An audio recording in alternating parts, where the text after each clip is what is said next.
2 blocks north of Marshall Street, at the corner of Walnut and Madison, lies one of the most popular living spaces for Syracuse University students, a building known as the Cage.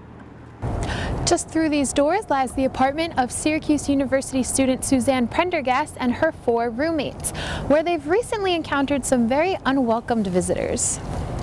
Our lovely ant hole is right here, and as you'll see, there's a bit of a gap between the flooring and the wall right here, which in my expert opinion, I think is where the ants are originating from.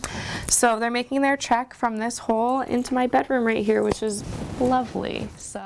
Something as small as ants should be easy to, well, squash. Unfortunately, this is not the first time Apartment 9 has had a problem with their living situation. Our landlord at first was not very responsive to all of the problems that we had when we first moved in. For example, our toilet was completely disgusting. There were like remains of people's feces. The shower hadn't been cleaned. There was a dirty razor in it. My room in particular had a pile of dead bugs in it. 2 of my roommates had holes in their floors that were covered up with duct tape.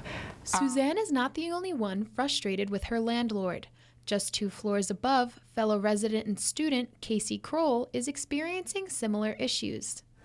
That lovely blue stain, which is covered by this tapestry that I nailed to the floor, this is not a carpet, is from when the ceiling was leaking last semester when I was abroad and my subletter had to deal with it. So she kind of moved out because the ceiling was raining on her. So that's a fun little fact about it. Besides covering stains and straightening up her bed, Casey also has to worry who she's sharing her room with. Also 99% sure that there is a bird living in my ceiling because I find feathers around my room. Probably shouldn't be touching this, that's not safe. What's left for residents to do when they feel that the problems in their home are not being taken care of? At this point I've given up because other people in this apartment have tried to complain about stuff too, to the landlords that we have, but it never really gets properly addressed. Also in the future, I think I'm going to be more aggressive in terms of dealing with my landlord if things are not as I think they should be when I first move in.